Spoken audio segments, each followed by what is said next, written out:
Nakaupo siya sa lupa, tadtad ng bukol o sugat mula ulo hanggang paa. Siya ay nakatungo, bagsak ang balikat, nag-iisa, at halos walang lakas para bugawin ang mga langaw na nagliliparan sa paligid niya. Nakaupo siya sa abo para ipakitang nagdadalamhati siya, at isang piraso ng basag na palayok ang ipinangkakayod niya sa balat niya. Napakalaki nang nawala sa kanya. Iniwan siya ng mga kaibigan, kapitbahay, at kamag-anak niya. Tinutuya siya ng mga tao, pati na ng mga bata.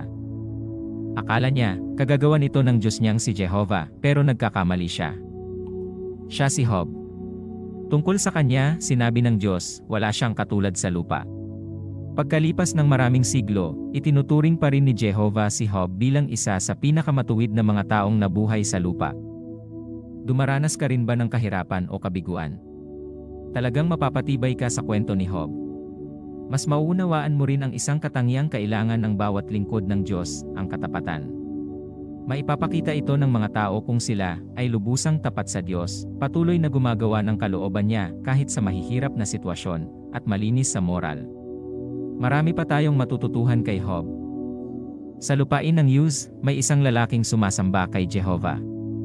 Ang pangalan niya ay Job. Napakayaman niya at marami siyang anak. Siya at ang kanyang asawa ay may 10 anak, at mayroon siyang maraming kawan ng hayop at maraming kayamanan. Mabait siya at matulungin sa mahihirap, mga babaeng namatayan ng asawa, at sa mga batang wala ng tatay at nanay. Maganda ang ginagawa ni Job, pero ibig bang sabihin, hindi na siya magkakaproblema?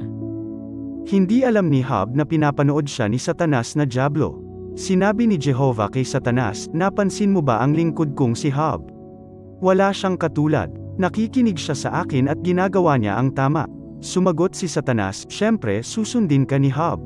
Pinoprotektahan mo kasi siya. Binibigyan mo siya ng lupain at mga hayop. Subukan mong alisin ang lahat ng yan, at siguradong hindi ka na niya sasambahin. Sinabi ni Jehovah, sige, subukin mo si Job.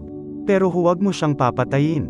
Bakit pumayag si Jehovah na subukin ni Satanas si Job? Alam kasi ni Jehovah na mananatiling tapat si Job. Hindi ito alam ni Job, pero binigyan siya ni Jehovah ng isang napakagandang pagkakataon, ang patunayang mali si Satanas. Pinahintulutan si Satanas na kunin ang lahat ng taglay ni Job, basta huwag lang siyang sasaktan. Kaya isinagawa ni Satanas ang kanyang maitim na balak. Isang araw, marami sa mga hayop ni Job ang ninakaw. Kalaunan ay tinupok ng sunog ang lahat ng ari-arian ni Job, at namatay dito ang lahat ng kanyang mga lingkod, at iba pang mga hayop. Pagkatapos ay giniba ng isang bagyo ang bahay ng anak na lalaki ni Job. Nasa loob noon ang mga anak ni Job, at lahat sila ay namatay. Walang natira kay Job at sa kanyang asawa, kundi ang kanilang kalusugan. Malungkot si Job at ang kanyang asawa. Nawala sa kanila ang lahat, pati na ang kanilang mga anak. Ngunit may pananampalataya pa rin si Job sa Panginoon. Hindi niya sinisi ang Panginoon sa mga nangyari, pagkatapos ay nagkasakit si Job ng malubha. Binalot ng masasakit na pigsa ang kanyang katawan. Nagtaka si Job at ang kanyang asawa kung bakit nangyayari ang lahat ng masasamang bagay na ito. Hindi natin lubos maisip ang sakit na nadarama ni Job. Pinunit niya ang damit niya, kinalbo ang ulo, at sumubsob sa lupa. Sinabi niyang Diyos ang nagbigay at Diyos din ang nag-alis. Oo, pinalitaw ni Satanas na galing sa Diyos ang mga sakunang iyon. Pero hindi isinumpa ni Job ang Diyos gaya ng sinabi ni Satanas. Sinabi pa nga ni Job, patuloy nawang purihin ang pangalan ni Jehovah. Di nagtagal, dinanas ni Job ang binanggit sa pasimula.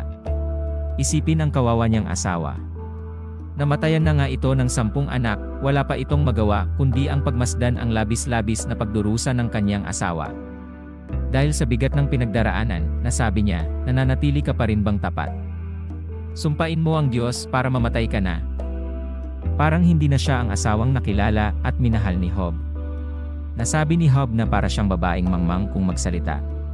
Pero hindi pa rin isinumpa ni Job ang Diyos. Hindi siya nagsalita ng masama. Nabalitaan ng 3 lalaking nakakakilala kay Job ang nangyari sa kanya, kaya naglakbay sila para damayan siya. Inilarawan sila sa Biblia bilang kasamahan o kakilala. Nang makita nila si Job mula sa malayo, hindi nila siya nakilala. Dumaranas siya ng matinding kirot, nangingitim ang balat, at ibang-iba na ang hitsura niya. Ang 3 lalaki, sina Eliphaz, Bildad, at Zophar, ay parang lungkot na lungkot sa pagdurusa ni Job. Umiyak sila ng malakas at nagsaboy ng alabok sa ulo nila. Umupo sila sa lupa malapit kay Job at nanatiling tahimik.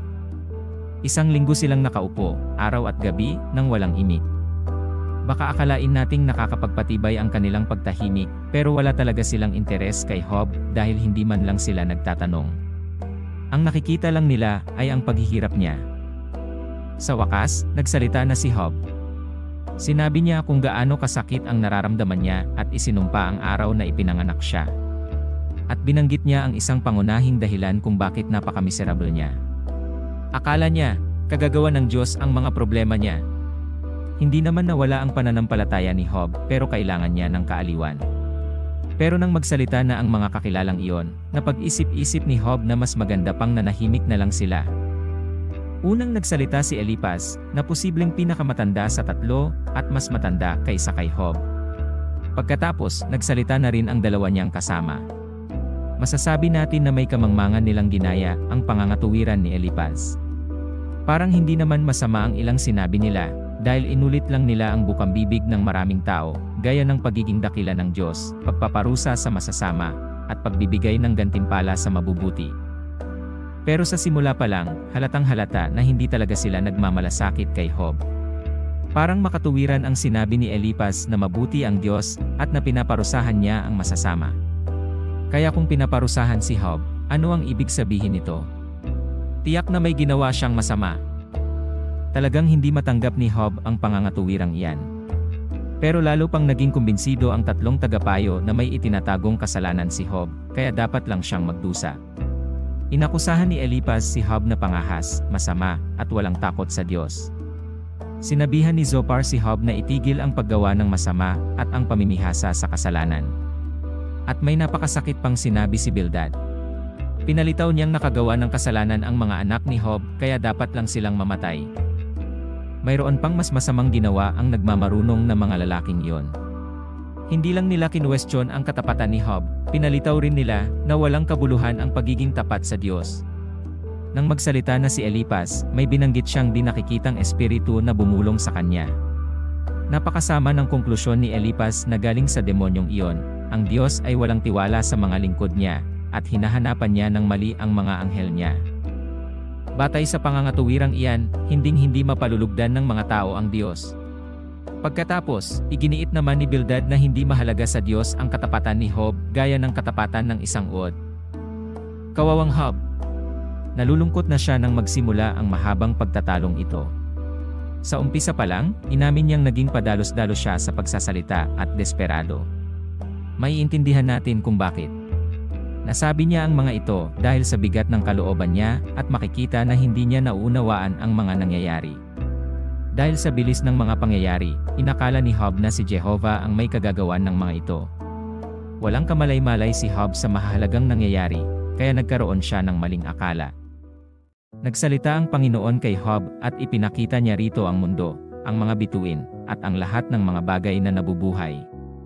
Tinuruan ng Panginoon si Job ng isang mahalagang aral. Ang lahat ng bagay ay nilikha upang tulungan ang mga anak ng Ama sa langit na malaman ang tungkol sa kanyang anak na si Jesucristo at sumunod sa kanya. Nagsisi si Job at hiniling niya sa Panginoon na patawarin siya sa kanyang pag-aalinlangan. Nangako siyang magtitiwala sa Panginoon. Alam ng Panginoon na minahal siya ni Job. Nang matapos ang pagsubok, ibinalik ng Diyos ang kalusugan ni Job at binigyan pa siya ng mas marami kaysa sa dating mayroon siya. Nabuhay ng matagal at masaya si Job. Pinagpala ng Diyos si Job kasi sumunod si Job sa kanya kahit mahirap ang nangyari sa kanya. Pinagaling niya si Job at binyayaan niya ito ng mas maraming anak at 2 beses ng dami ng kayamanan na mayroon siya noon. Gaya ni Job, mahalaga rin ba sa iyo ang katapatan? Madaling sabihin yan, pero para kay Job, hindi sapat ang mga salita lang. Naipapakita natin ang ating buong pusong debosyon sa Diyos sa pamamagitan ng pagsunod sa Kanya at paggawa ng tama sa paningin niya sa ating pang-araw-araw na buhay, kahit sa harap ng pagsubok.